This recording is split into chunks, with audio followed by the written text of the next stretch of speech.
Welcome back. This is the same day here as the last video I just put up, which was all about an introduction to the concepts behind the number one, which I thought is a great place to start with a first concept in teaching. And actually, I even forgot to touch on a couple of little things there, so we'll just do a quick recap and then we'll get right on into what this video is all about, which is the number two and the meanings behind that in numerology and spiritual teachings and religions and stuff and all types of things. So we'll get into the meaning of it and start breaking that down. So just a quick recap of the last one. What did we learn? We were talking about how the one represents the infinite source, can also represent the infinite source coming into a new being, a new thing, a new creation, etc. And I was talking about how we kind of get twisted in what we're taught, and that we are taught that God is outside of us and separate from us. And even sometimes that we should fear God and all types of things like that, right? And we were just learning and understanding how the things that create the new things, such as a parent when it creates a child, right? The makings of that, don't leave it. Your genes, your DNA, everything from the two parents, the sources that created this child, right, can be found within this child and within this DNA, and it even looks like it, right? And so us with God, us with infinite source is the same thing. We are connected to the source. It never left us, and in there is a lot of understandings and teachings on really getting the point of things, such as the concept of, if a piece of God, a piece of the infinite source is within me, then I must work in the same ways that the infinite source works, right? So we want to understand how the infinite source works. One thing I definitely forgot to make a point of is that, say me, right, or anyone, right, being the one, right, and what is part of you being the one is that you are connected to the infinite source, your creator. There is an infinite source, there is a creator, there is a God, right, and it created you, and in that a piece of it is left within you. You are connected to God, and so is everyone else, right? And so in seeing and realizing and understanding that, you can see how, one, you don't give your power away in the things that you say and do by fearing some outside source, some outside God, which is actually truly within you, which is why you can never hide anything from God, is why you can't lie to God. You can lie to other people, but you can't lie to yourself because you know the truth, right? This is the same way that God knows and sees all, and is infinite and learns from all.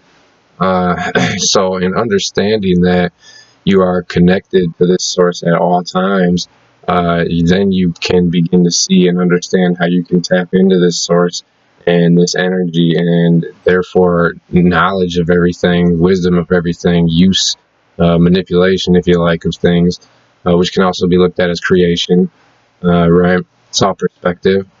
And also in that you see and realize how not just only you are connected to source, right? Everyone else is also connected to this source, right? We are all children of God. And that is the true teachings of people like, Jesus or Buddha or, things of that, people of that nature, right? It's not that just they were, but that we all were children of God. We are all connected to God, and therefore we all have the abilities that they were able to show and perform to people, right? And so also, if you can see that not only you, but everyone is connected to source, then you can see how we are all connected to each other, how we are all one, right?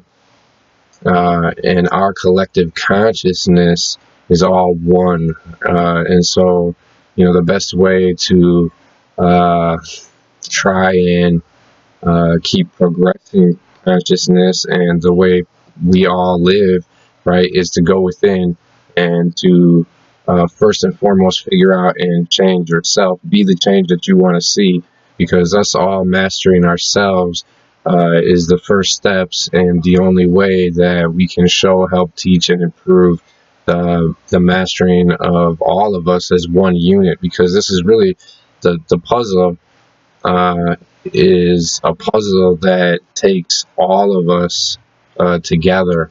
Now, it is true that we don't all need to be awake, but our collective consciousness of people who are awake, sleep, whatever you want to call it, anything in between, it does matter.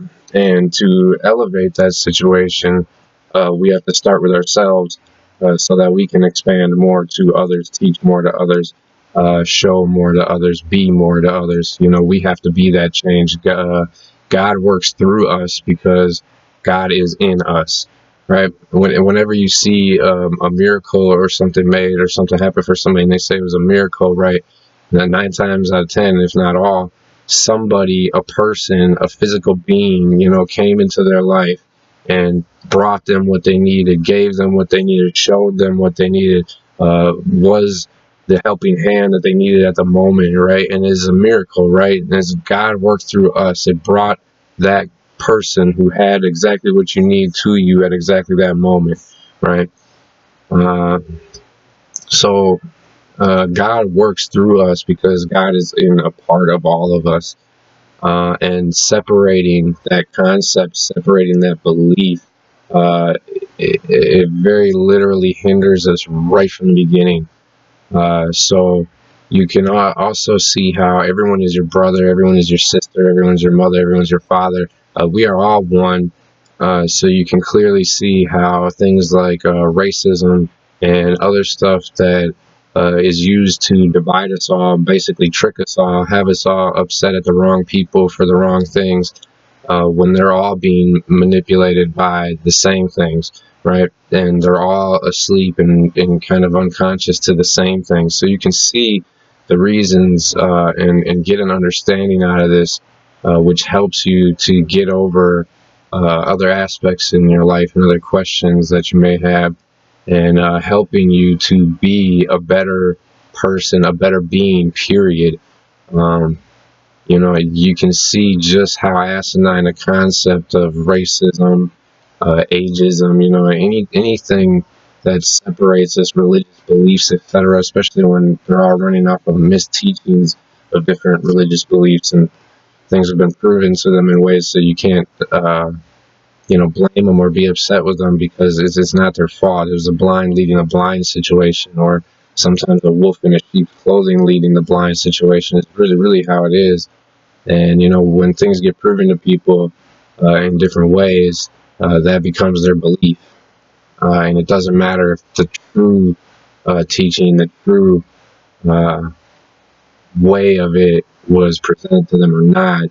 They latched onto and created a belief out of what was shown to them and what they could see, right, or understand, or in some cases maybe even just wanted to believe, right? So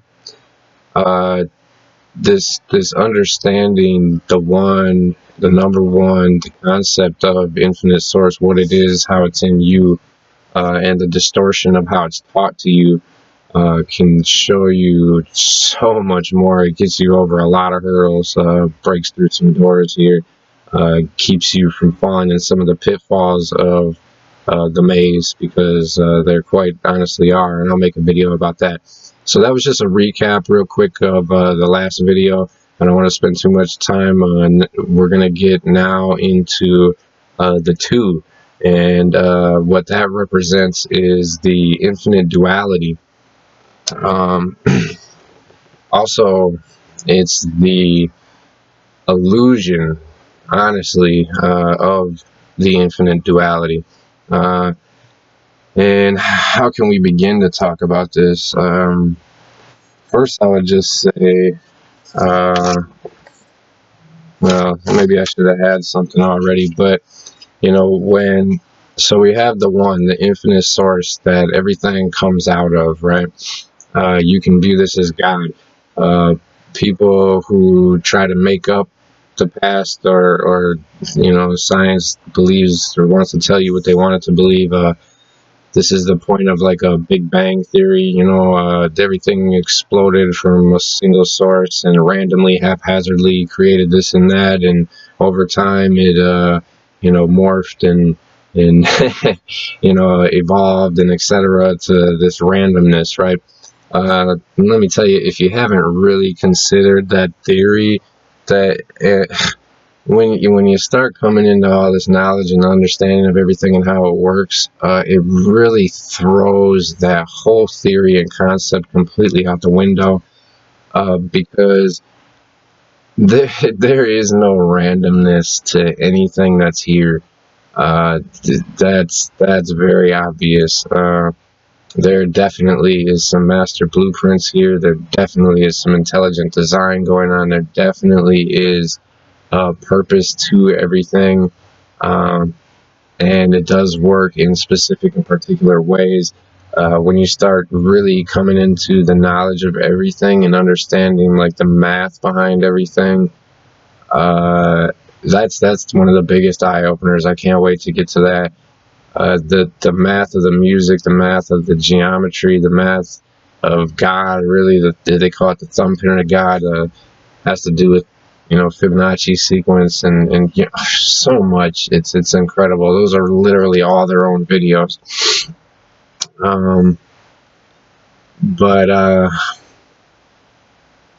the point was the math and everything, and this is why you'll hear people saying that if they make contact with extraterrestrial life or something, intelligent life from somewhere else, that no matter what language they speak, the math will be the common communication system, because they're figuring with the way everything works and is formed and etc. The geometry, the math of the way everything works and comes out of, they're figuring has to be a universal thing. And I guess, you know, looking at and understanding like planets and stuff about that can at least kind of show you that the way that works does go a little further than our planet, at least. You know, it at least kind of goes into our solar system. So I don't want to get too much into that. But so, you know, you think about it, and this source, the one, it, you know, it decides at some point that it wants to be an experience, you know, just being and existing, as like trying to contemplate that, what is it? It's just an energy, it's just a knowledge, it's just a sort, it's just a consciousness. That's pretty deep to go into, and that's a whole nother really conversation in itself, right? But we'll just start with the understanding that there's an infinite source, right, that just stands alone, okay? And so it decides some way, shape, or form how that it wants to be and experience things, anything, infinitely, everything, right? So at that point, you know, there probably must be some type of explosion of energy or dispersion at some level, some point, right? But you know, really, anybody trying to discuss that is speculating. I gotta say, which is fine. You know, it's okay to think about. But yeah, I won't get stuck on it, especially while we still have so much to learn about what we can figure out, right? So it decides to do this, and so it breaks up into, who knows, infinite amounts of pieces, right? And every piece of that, whatever it formed to, whatever it became, a planet, you know, this, that, a gas, whatever, right? It's all got now that source, that first thing in it. You know, its DNA, if you want to say, its fingerprints are all over everything and all entwined into everything. You know, quantum physics will start to tell you things that they're figuring out with like particle entanglement and stuff. If anything was ever connected, it's always connected, and it always affects each other, right? Uh, and we can see that amongst people even too. You know, we lose our connections, but we're not exactly living in the way we're meant to live. But when you are tightly connected to somebody, you know, even if you're separated by space, we can feel things about them and etc. You know, there's lots of ways that that can prove itself to you.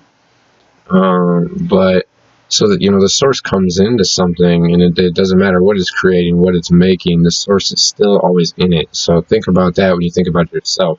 You know, the source, the creator, the God, whatever, it's intertwined with you. It hasn't left you. It's like your father's DNA is part of you, God is part of you, and you are part of it, right? So when I picture like a beam of light, right? And it comes into an object, okay?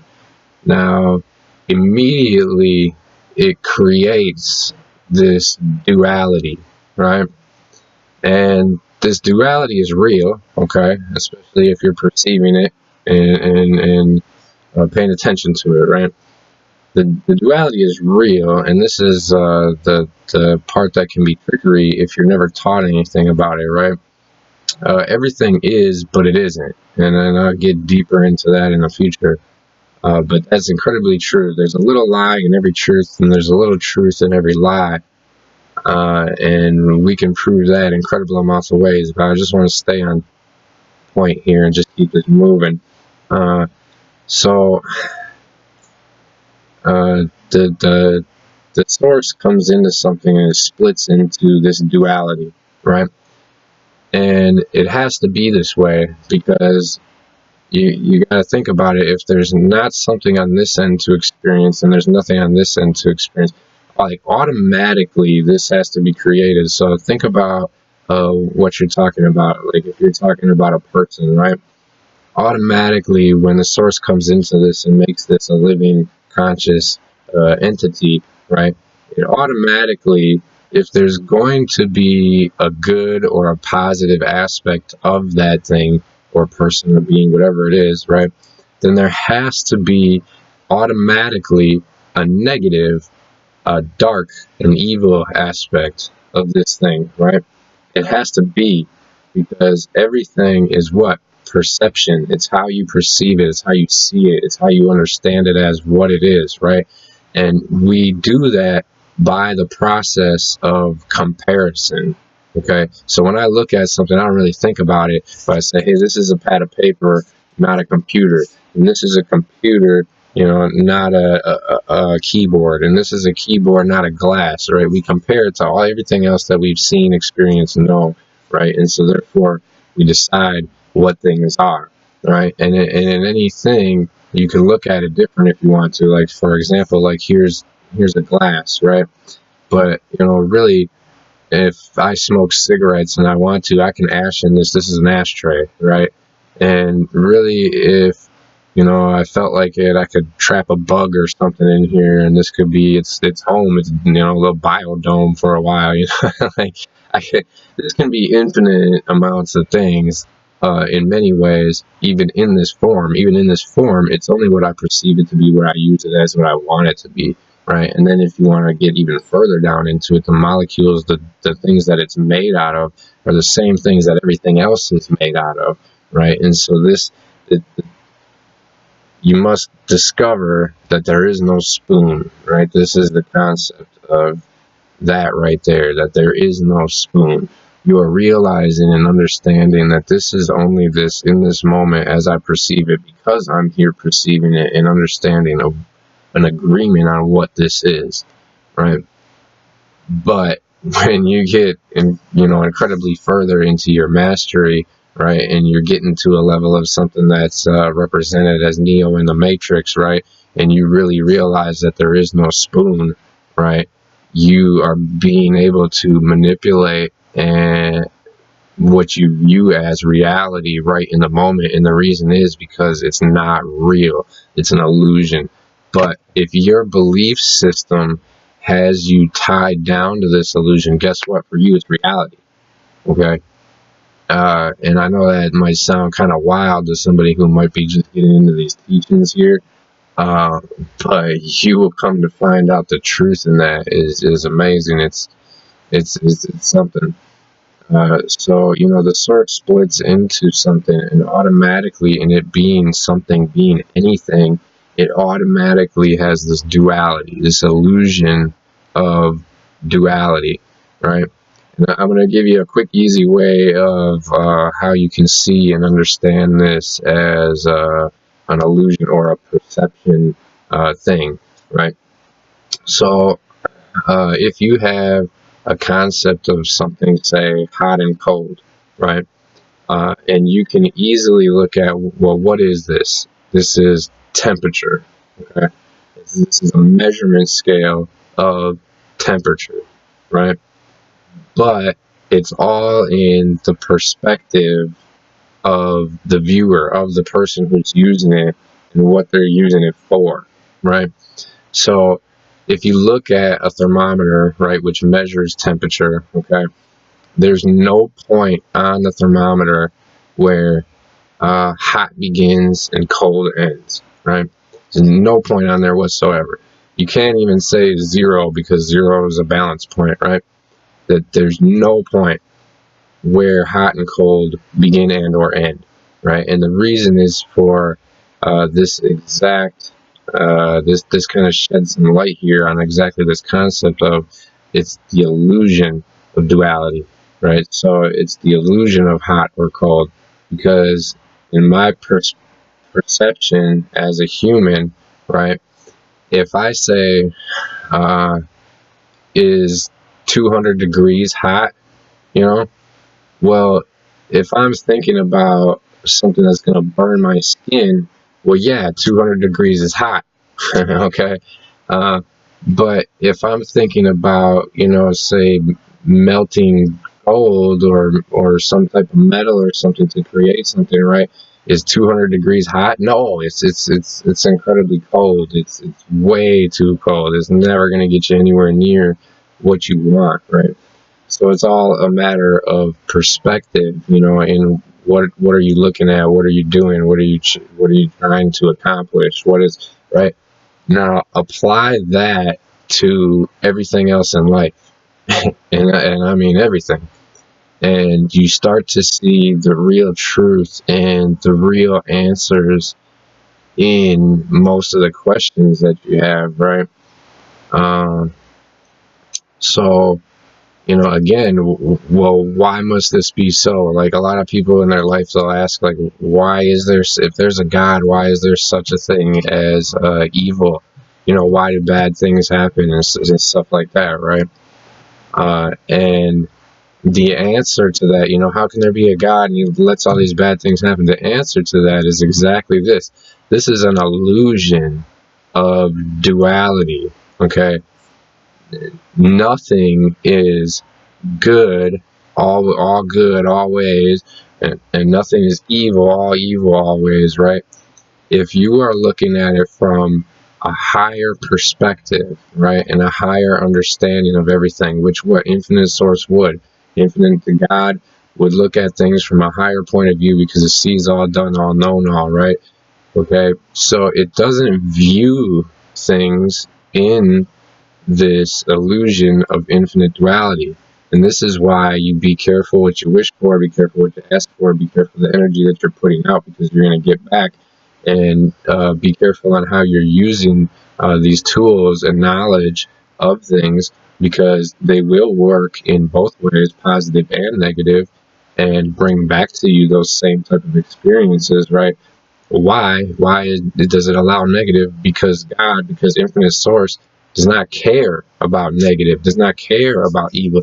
It doesn't see things like that, right? It knows that if there's gonna be anything that's allowed to be perceived as good, as positive, whatever, right, then there has to be that comparison, that contrast of evil or bad or negative, right? And so if you're, why does God let this bad thing happen? Because it doesn't perceive it like that. Its perspective is higher than the perspective of that you're using, right? I'll give you something to think about with that, right? Okay, something bad happens to you in your perspective, say a loved one dies in any form or fashion, however it happens, right? And to you, in your perspective, that is horrible. That's terrible. You know, it makes you feel bad, it's sad, and mournful, and etc. Right? Okay. Uh, and you might ask yourself and ask God, you know, okay, how could you let this happen? How could you let such a horrible, evil thing happen? Right? And the answer is perspective. To you in the moment, since all you're seeing, experiencing, and thinking about is the moment right now of this being a bad situation, a bad thing that you don't like, right? All you can see is that negative part of it if that's your perspective, right? But if you could step back, right, and watch the movie play out over time, and you don't know how long this takes, right? No matter the situation, the good that comes out of it could happen immediately. It could take, you know, a year or two. It could take decades. It could take hundreds, thousands of years, right? But that negative, bad thing that happened, it affected everything around it and it affected people, and it affected them in different ways, where they think different things, they do different things, they act different ways, they teach, you know, other people different stuff. They have a realization of something that they needed to learn, right? This was a point of the circle completing, right? If you want to think about it that way, you'll see this depicted all over the place. The dragon eating its own tail, the snake eating its own tail. You know, this is a representation of the cycles that we go through, and there's so many of them all playing out at the same time on top of each other. It's amazing, and this is another form of it, right? So that person died or whatever, if we're going to use that example, right? And it was negative and it was bad, right? But it was a catalyst to some new thinking, you know, as time is going more and more, right? It affected someone, you know, say they had a heart attack or something, they might have affected the people around them to start thinking about being more healthy and paying attention to their heart and going to the doctor and getting checked up on, right? And that might have brought something good. That might have gave somebody around them some more years to their life, right? You know, if it was like, you know, some type of a murder or something or whatever, right? And it created all these bad feelings and stuff. It might have also taught the community around there that, hey, we need to wake up to whatever's going on that created this situation and do something to change it, so that's not like that in the future, right? See, and all you need is to be able to step back and perceive that and to see that, right? Because that is really the truth of it. Every negative thing that happens, it's just a point on the circle, you know, and the start line, you know, the finish line of the race is at the same point of the start line, right? So a negative thing happens and it affects everything, cause and effect, cause and effect, cause and effect. And when that comes full circle, it caused something good, something positive, something more creation. You see, this is the perspective of God on those type of things. This is the perspective of the infinite source. Is that it's not judging the bad, the evil, the negative, right? Because it knows that it's a necessary part. Like, think about when we get angry about things, right? Anger is typically the enemy. We want to stay in a calm, relaxed state so that we can make the best decisions. You know, we can allow our blessings to come to us as we give out the same blessings of positivity, right, etc. So typically, you don't want to be angry. But when something happens, and especially if it's repetitive over and over, right, we get angry, get angry, get angry. Eventually, that anger causes you to do something about it, to change it, right? Now, hopefully you did something positive to create the positive change that you want versus reacting and doing something negative that creates the negative change that you don't want. But either way, doesn't matter. If you got angry and got angry enough, you did something to change it because you can't take it anymore, right? You don't want to deal with it anymore. You don't want it to stress you out or upset you anymore, right? So you did something to change it, right? So if you're looking at events that happen and things, right, it's the same thing. It's the same way. And this is why, if you're questioning God, why does God allow bad things to happen to good people? Why does bad things happen if God exists? Why this? Why that? Right? This is exactly why. Your perspective at the time is nowhere near the perspective of God. Is nowhere near the perspective of infinite source who knows all, sees all, does all, bees all, encompasses all, right? And if you could get the understanding and step back and see, it's because you're being deceived. You're being deceived by your own eyes, your own senses, and what we're taught about the way the world works, the way we work, what we are, who we are. It is very literal. Like I say, sometimes this is on accident. You know, it's not such a sinister thing. And other times it very literally is groups of people who would love to hold your consciousness down, would love to keep you sleeping, would love to hold you back, because they take advantage of that and they win and they grow and they prosper and proceed as you stay stuck asleep doing nothing, if anything, you know, becoming worse and less, right? But here's the key, is that, you know, the infinite source, right, the creator, it knows this is part of the system, right? And this is another reason on why you have to, need to, and you can and will get over your fears and anxieties when you're learning this stuff, is because you've learned that there's nothing to fear. There's nothing to fear. You know, and that goes along in this aspect too, once you realize the illusion of the infinite duality, right? There is nothing to fear. And if you do fear things and if you do have anxieties, then you will not be your full intended self of your path, of your creation, right? What you are intended to be. And why not? Because you're being held down. You know, we are holding ourselves down.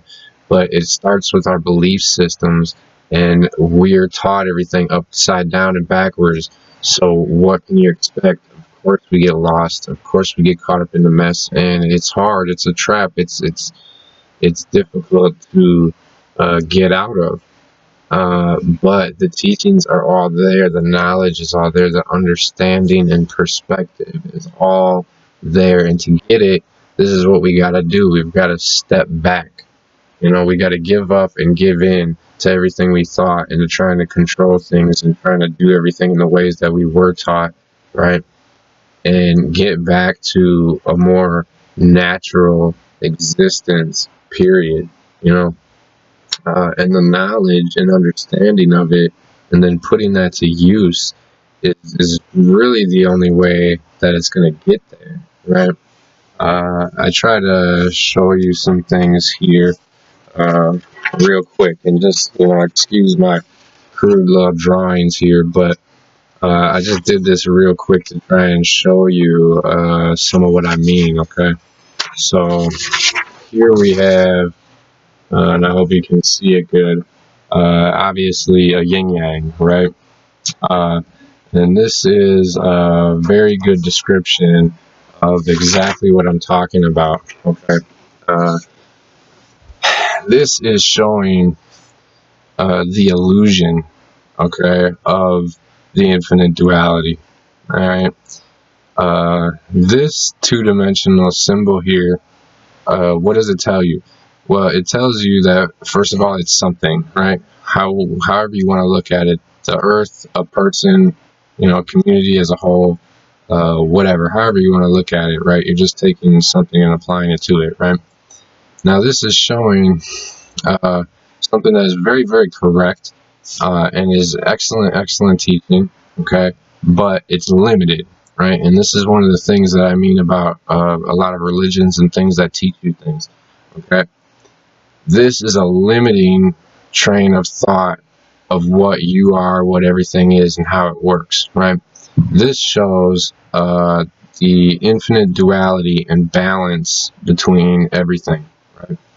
So what is it showing? The dark and the light, right? Both equal amounts, some dark within the light, some light within the dark, right? Very true.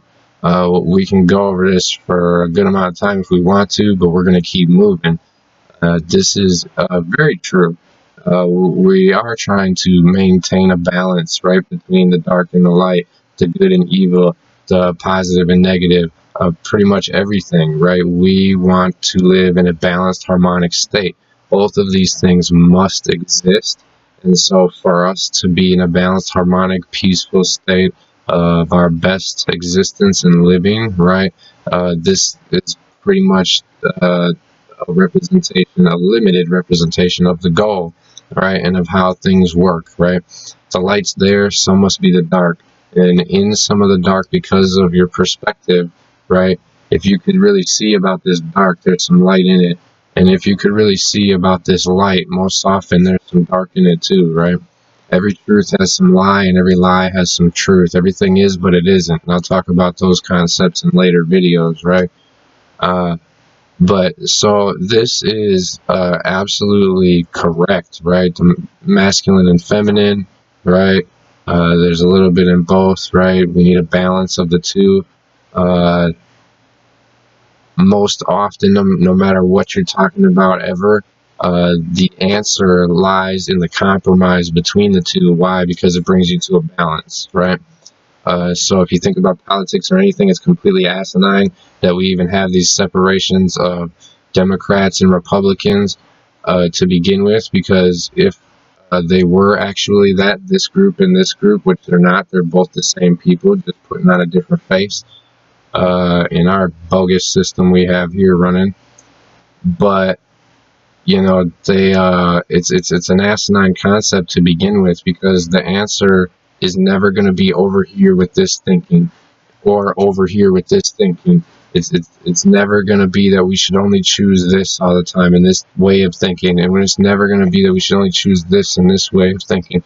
No, the answer, the truth, and the correction to the problem is in the combination of the two, the combination of the right and the left hemisphere, the logical, analytical part, right, and also the emotional and spiritual and creative, you know, etc. Right, the melding of the two is what you always want.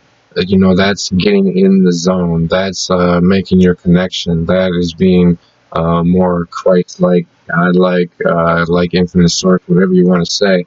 And if you're contemplating problems, issues, things, you know, whatever you're thinking about, that is the way that you need to think about it, is in where do these two meet, right? Where am I coming to that gray area in the middle? That's not too much dark and not too much light, because the answer lies in the middle, right? And so this is the concept of the answer to every problem lies within the problem, because it's the same thing. So if you're looking at the problem only on one end of the scale, like a negative dark aspect of it, you need to start to see the positive light aspect of it, or otherwise you won't see the answer, the middle ground, the common ground, the harmony of it, okay?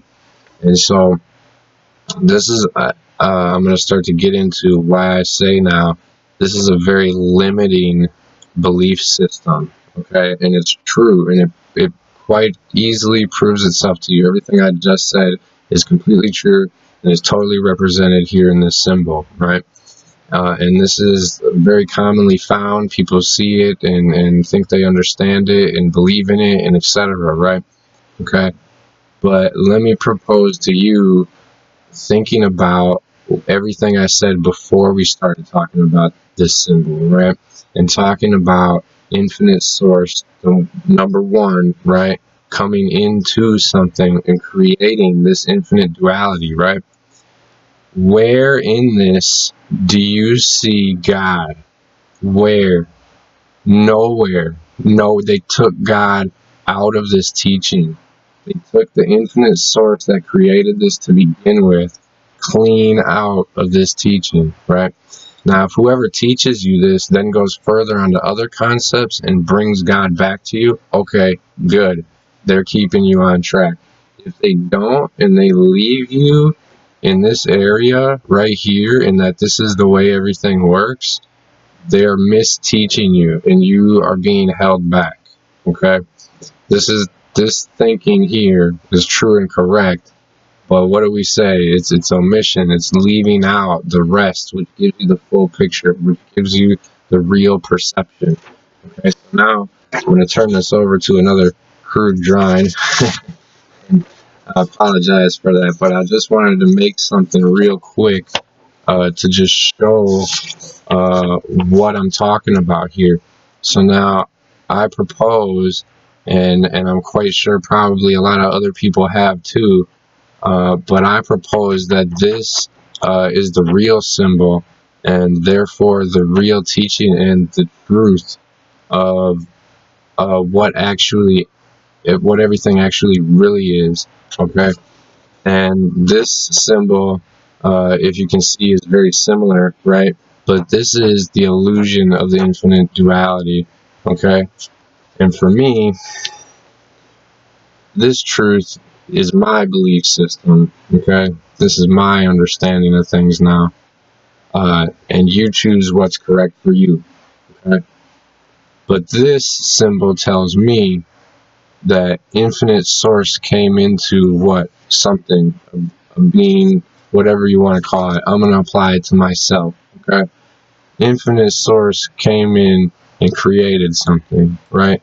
And in me, within me, and my mind, and my body, my feelings, emotions, etc., right?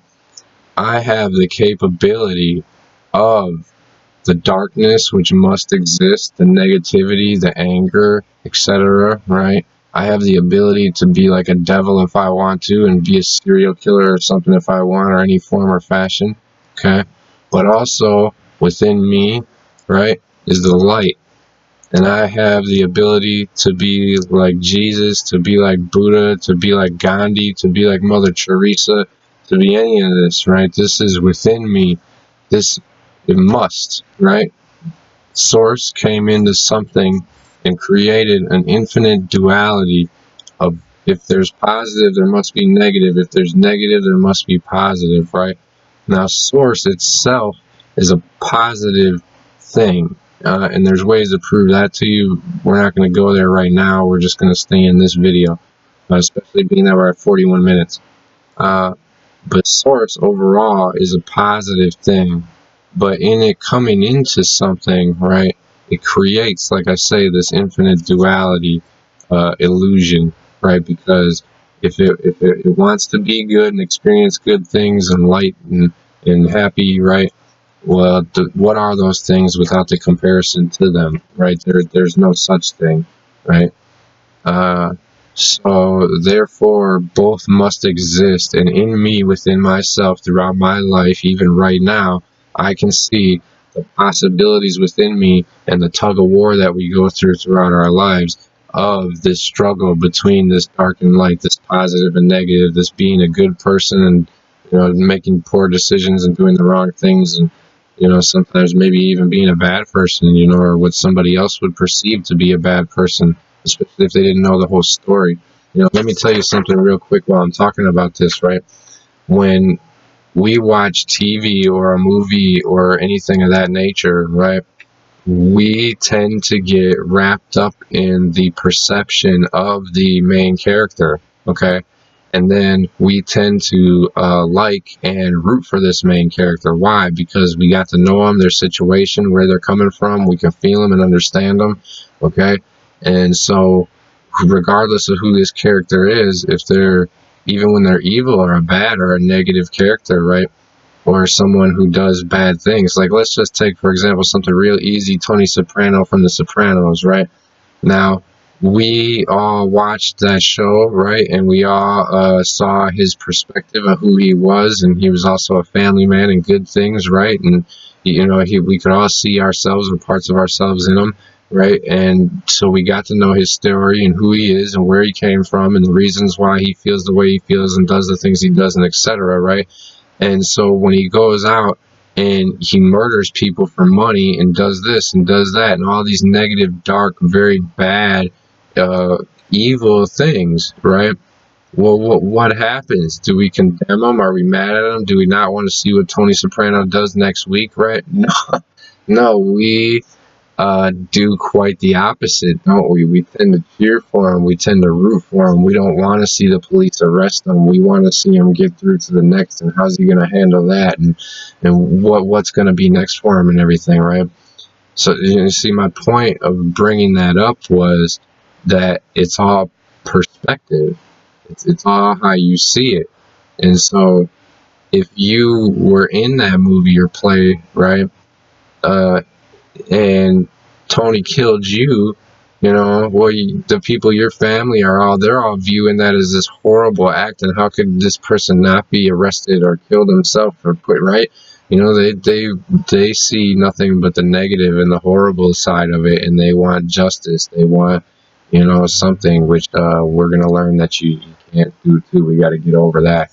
And that's part of this, is seeing that the negative really isn't the negative, and condemning something which is also God, just like you are God, is to condemn yourself, right? And so this brings negativity upon yourself. So we have to learn how not to judge negative people and bad people, and at least in a way that doesn't weigh on us or attach some type of a negative feeling, emotion, or thing to us, right? But that's getting deeper into it. My point was just to show you that if you're watching a movie or something like this, it's very, very easy, and we do it all the time, to root for the villain, right? If they give you the villain's, backstory and perception, and a little bit of life, because you can relate to them and you can see and understand that this is not always a bad person, not always a negative person. They do negative things, but in their eyes, it's for a reason, for a greater purpose, even if it's, just getting a bunch of money. Usually, what do they do with that money? Well, they're taking care of their family, their friends, they're doing stuff for people, whatever. And on top of that, being the type of people they are, of course, a lot of it is selfish needs too. But my point was to try and get you to see that it's our perception of things, right, of this infinite duality illusion, which makes us decide whether we think something is bad or good or evil, or positive or negative, or dark or light, or whatever, right? It's our perception of it. And your perception can be manipulated and twisted by the people who give you knowledge, the people who you accept truth from, right? And so let's put that in the perspective of, if you take your your truth and your perception of the world and things from, a news station, and especially particular ones, but I suspect they're all under the thumb of somebody, you are being led to perceive everything that they talk about, whether it's in a world event or, something in your local area or whatever. You literally are being guided and manipulated, because they're showing you what they want you to perceive. And so therefore they're dictating your thoughts and outcomes. We can see this played out all over the place, especially during election times and times where they're considering or trying to get us to go to war, and etc. It is all a perception game, and the people who know this will use this against you. You better believe it. And so, I would love for people to wake up to the fact that that this is an illusion, that it's real. It is, but it isn't. It's limiting. It's holding you back in your belief system, and therefore taking your power and your understanding. Okay? When this is more the truth, the source comes into something. Okay? And when it comes into something, it doesn't leave it. It's still there. It's still a part of it. Okay?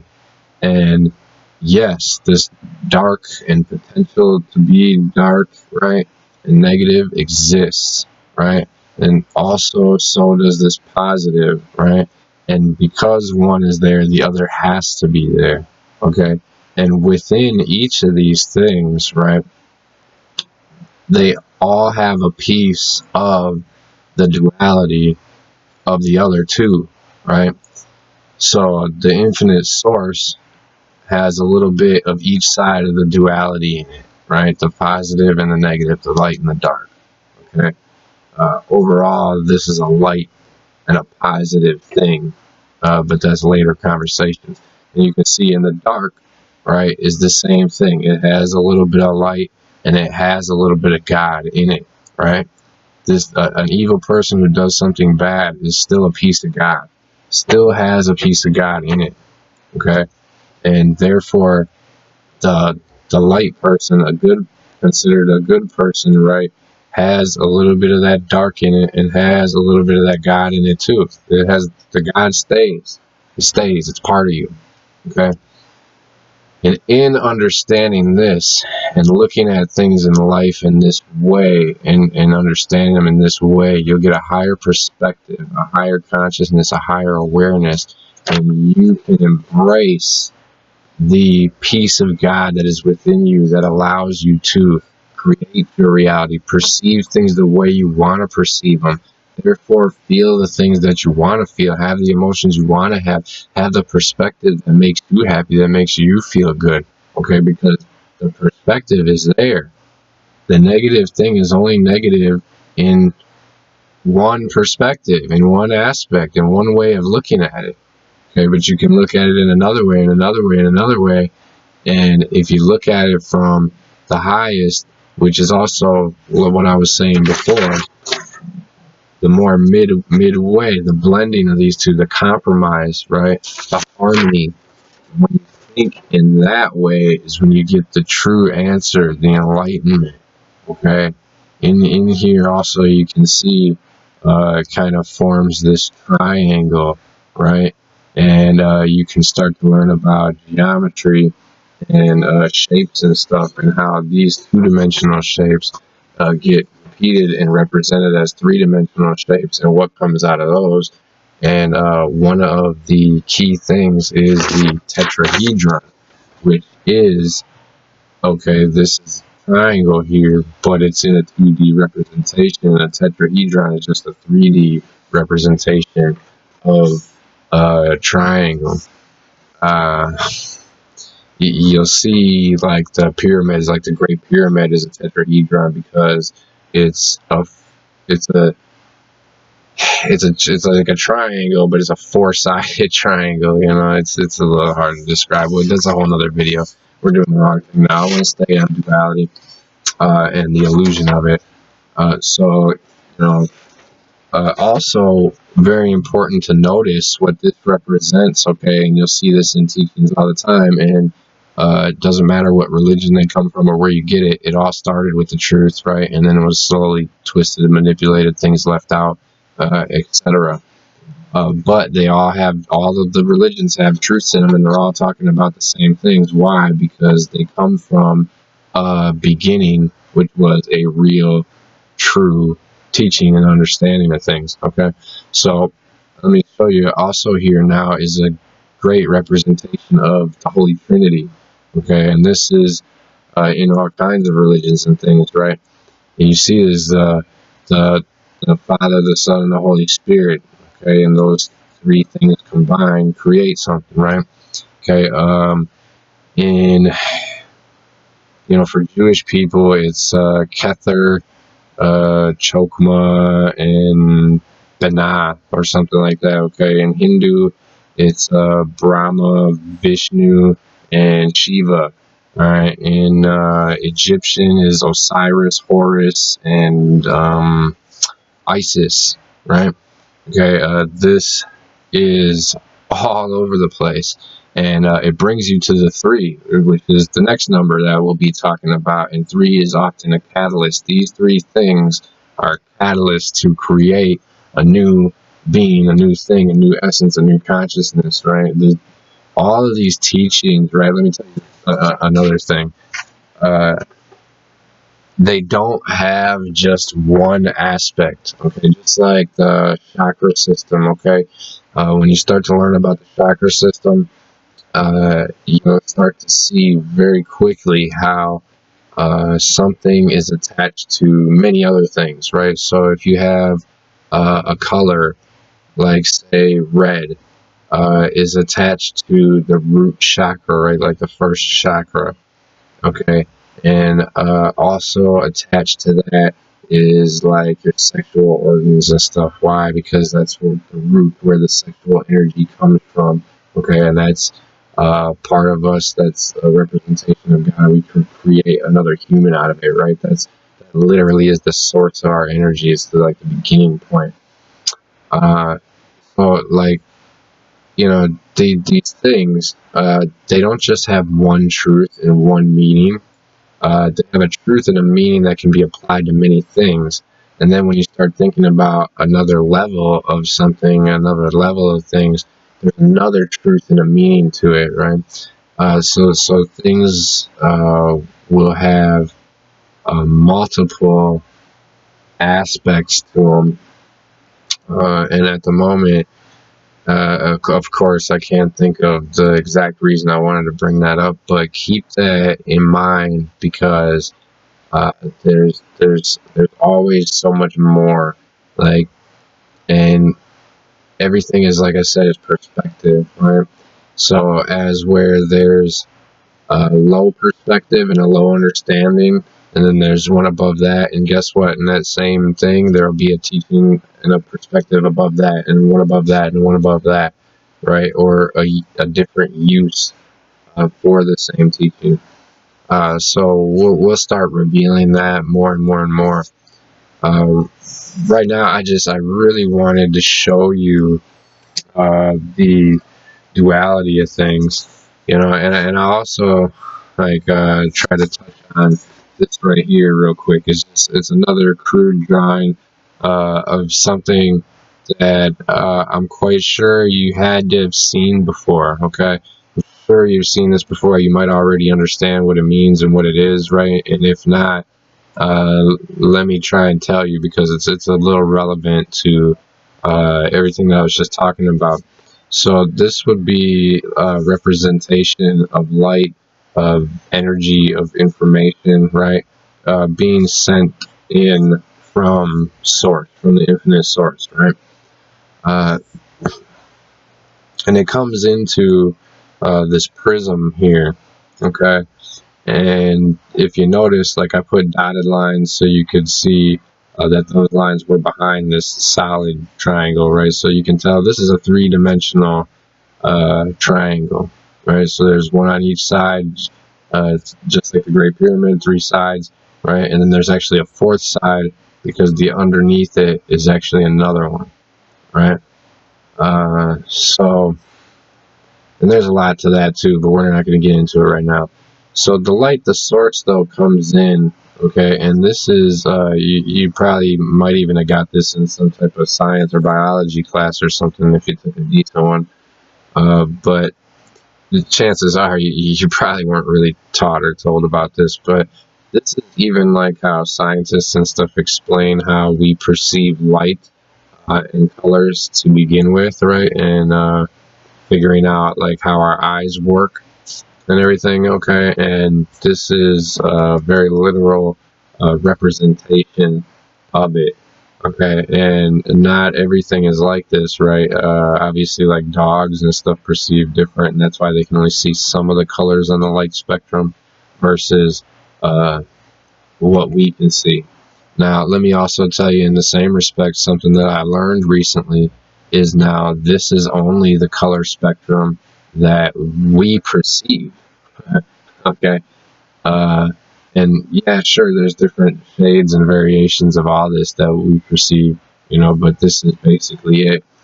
And this is just a portion of the possibilities of what's out there, but it's what is capable of us in this current, first of all, body that we're in and using, and second of all, consciousness that we're using to dictate it, right, and perceive what we understand and perceive.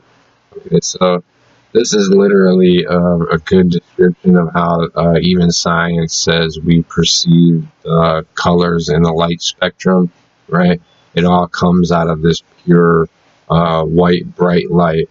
but the way that it hits, the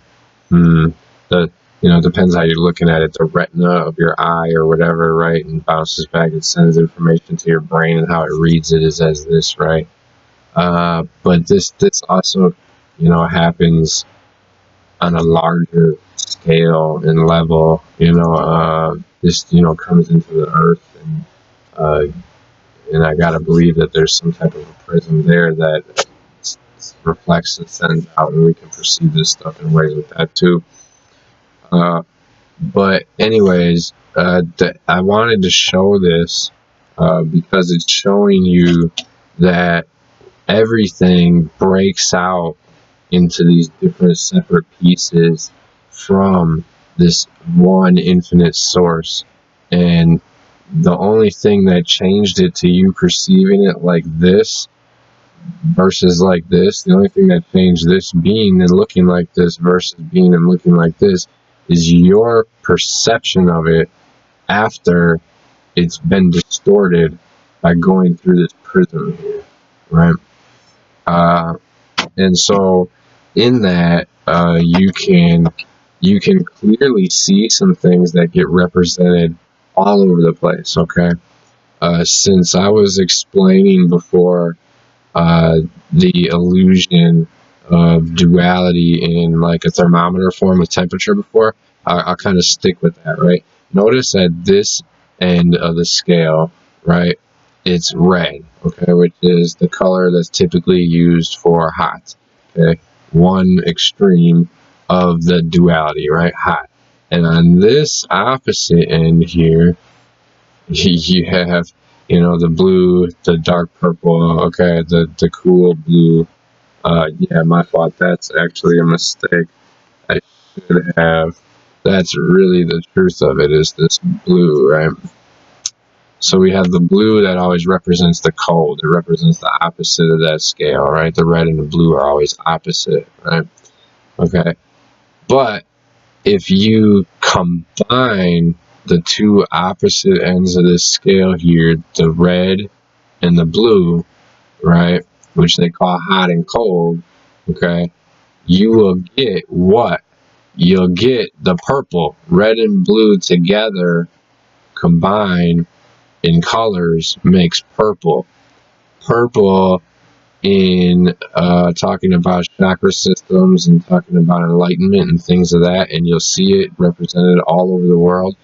Purple represents an enlightened state, which means you are successfully combining the red hot with the blue cold to make the median, right? The perfect, what did we say before? The compromise, right, of purple, of the higher consciousness understanding, right? So we'll see this all over the place, right? You see this superheroes and stuff, right? Spider-Man, Superman, etc., right? They're always wearing what? Spider-Man and Superman, two of the biggest superheroes we got, right? Their suits are made out of what? The combination of red and blue, right? This is their creator, whoever decided to make Superman, whoever decided to make Batman, whatever, right? Or not Batman. Batman represents a whole other thing. We can get into that another day. But whoever decided to create Superman, Spider-Man, whatever, and decided to make up their suits here, right? They didn't just say, oh, I think that looked nice with the red and blue, which don't really complement each other all that hot, right? Now we're used to it, so it's okay, we like it. But if you get dressed in the day, you don't really dress yourself in a blue bottom and a red top, do you? Or some variation of that. You really don't, unless each item has red and blue in it, right? So they're showing you a representation of this superhuman person, right? This superhuman being who also has an incredible amount of responsibility, right? To save the people, to take care of it, to do the right things, right? And how do they do that? How do you know? And why is it represented? That's why they're representing that they have the consciousness awareness of both the red end of the spectrum and the blue. and they're combining the two of them to make the higher consciousness mind, the higher mentality, which allows you to be able to decide, you know, should I change this? Should I help this person? Should I stop this negative thing from happening, right? Why? Because the negative is necessary and it brings about the positive in some way, shape, or form, right? So, you know, to stop everything negative ever from happening is, first of all, is that even possible? I don't think so. Second, if you could, would you want to? Because what that ultimately means is there will never be any progression from whatever state that you're at right now. Whatever state you're at right now, a country is at right now, a world is at right now, everything is at right now. If there is no negative to be a catalyst to create that stir, that upset, that anger, that then creates different action for change, right? Then everything always stays the same. And what do we know? The only thing that stays the same is that everything is always changing. Okay? If you haven't realized that in life yet, realize it. And the reason for that is exactly what I'm saying. You cannot get rid of the negative. You can't get rid of the positive. You can't get rid of the negative. And if you could, then that means that there would never be any more change ever. Everything would stay exactly as it is right in this moment, right? Obviously, that's not possible and probably not good. It's not the way God works. It's not the way Infinite Source works. It always wants to grow, become more, become greater, become better, right? Experience more, learn more, know more. And how does it do that? Well, things must continuously change. Otherwise, there's not new things to experience, right? And, you know, unfortunately or fortunately, however you want to look at it, really, negativity drives change. So, you know, I find it very interesting that we can learn a lot by looking at things in life and looking at also how they're represented to us. You know, when you watch a movie, when you listen to a song, when you see something out here, understand that somebody is communicating something to you in absolutely everything that they do. Every symbol that's put out, every numbers that are used, in what combination, right? Stories that are told, the clothes and dresses and colors that are chosen to give to people, right? It all tells a story because most of it all comes out of this knowledge. People are finding creative ways to write and tell stories and etc. For what? You know, it does a couple purposes. It passes down the knowledge right in plain sight, you know, and if you're awake to it, you see it, you can watch it right next to somebody who's asleep and doesn't get the message, right? And for somebody who's asleep, at least these concepts creep into their mind, right? A lot of moral stories, a lot of moral endings, you know, and thoughts come out of a lot of movies and stuff, right? Just because everything's not negative. Some people are trying to portray this stuff to you in a way that makes you think and makes you understand and might trigger something to wake you up, right? And also to help you to see the positivity, to see the better, to see the light, you know. Some people actually are trying to help move us along versus hinder us. So don't look at everybody who uses these symbols or these teachings or these knowledge. I've seen this a lot lately. People are taking this left because they don't understand, and so you're looking at and now condemning and calling all these people some kind of evil Satan worshiper, whatever stuff. Okay, now let me say, I agree with you. Those things sadly do exist, okay? And I applaud you if you're finding them and pointing out people in situations and companies, okay? But I also would like to get you to see a bit of a warning here that not everything is negative or dark or a force trying to hold you back or down just because you see the same knowledge being used by them or you see the same principles being expressed in their works, right? You need to also understand the duality of things, okay? they work in both aspects. And I've said that multiple times on my videos, and then that's because I really want people to get and understand that. And if you remember, maybe 15-20 minutes ago or something, I started talking about how part of the keys is learning that this duality is an illusion, and it's an incorrect way to perceive things. And when you perceive things as only dark and light, you tend to condemn the dark, right?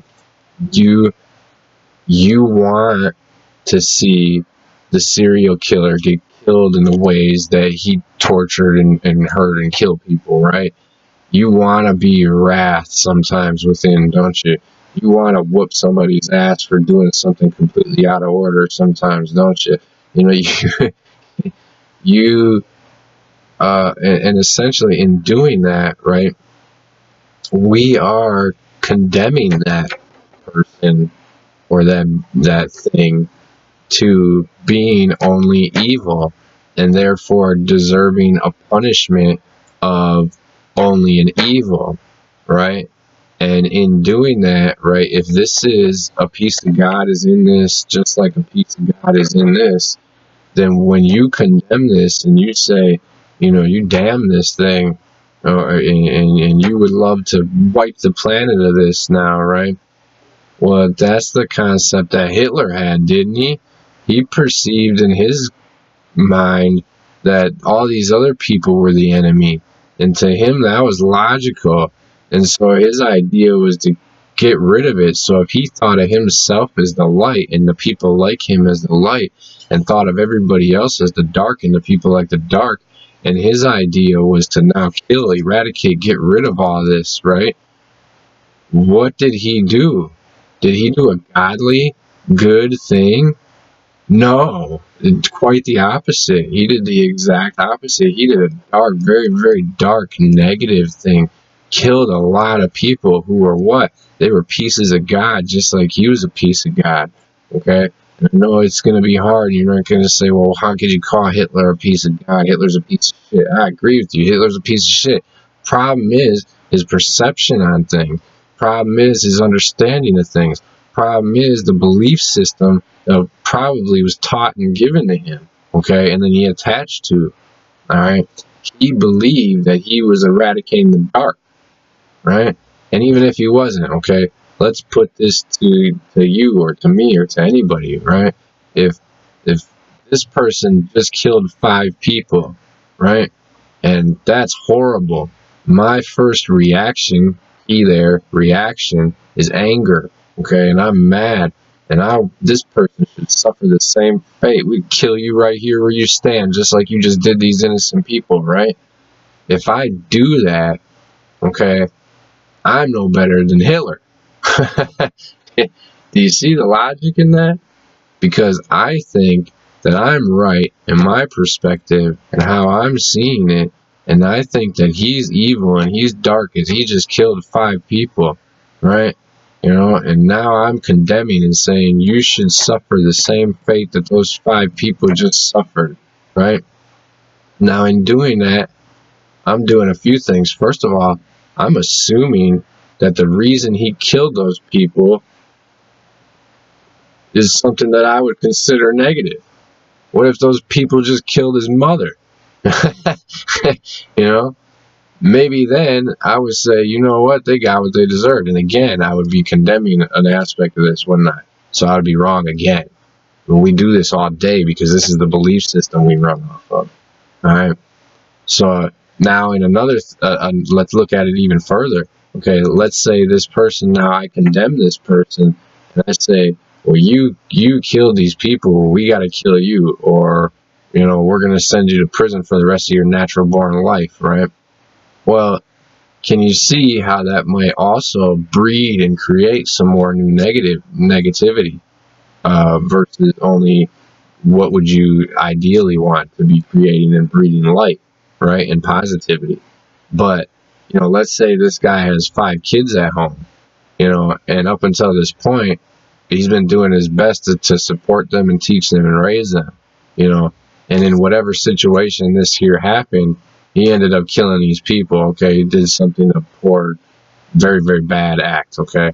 In the perception of the right now, right? But now I've gone ahead and decided to kill him for what he's done, or send him to prison for the rest of his life, right? And now, do you see how those 5 children who he was raising and taking care of and etc. will now be negatively affected by him being pulled from their lives, right? And then they get put wherever they get put, maybe a foster home, maybe a group home, maybe a family member, maybe whatever, who knows, right? They're all 5 of them, their whole lives were changed. And now the people who take care of them, right, their lives were changed, okay? And now the things that they believe and live off of and run off of and etc. are all going to be different. And they're going to be affected by this negative thing happening, okay? And they're not going to be affected positively by the fact that their father was just killed, regardless of what he did. They're not going to be affected positively by the fact of their father was just sent to prison for the rest of his life, right? Okay, now I can see another part of that. Well, we have to do something. There has to be a divide line here, because we can't allow people who are asleep or in low consciousness or just frustrated or whatever to go around just killing people, can we? No, again, we can't, okay? But if we all had a better understanding and belief system, right, of the problem, and also ways to fix it, ways to create change with positivity, right? This is the idea and the concept between when you're parenting your child, you know, using positive reinforcement and negative reinforcement, okay? If you're whipping your kid's ass all the time when they're doing something bad, you know, they're going to start to hate you. They're going to start to dislike you a lot. They're not going to want to listen to you. They're not going to want to be around you. You know, even if they deserved every single one of those ass whoopings in your eyes because they did something that you know, you thought that was the only way to teach them, right? They're going to start to resent that, and they're going to lash out from that. It's negativity. Negativity breeds more negativity, right? So if instead you were able to learn and see how to use positive reinforcement in a way that the kid would, you know, react to it and get you the same results that you're looking for, but then therefore the positivity only breeds the positivity. They're not going to build the hatred for you that they built if every time they see you, if they're always in trouble. A problematic kid is almost always in trouble, right?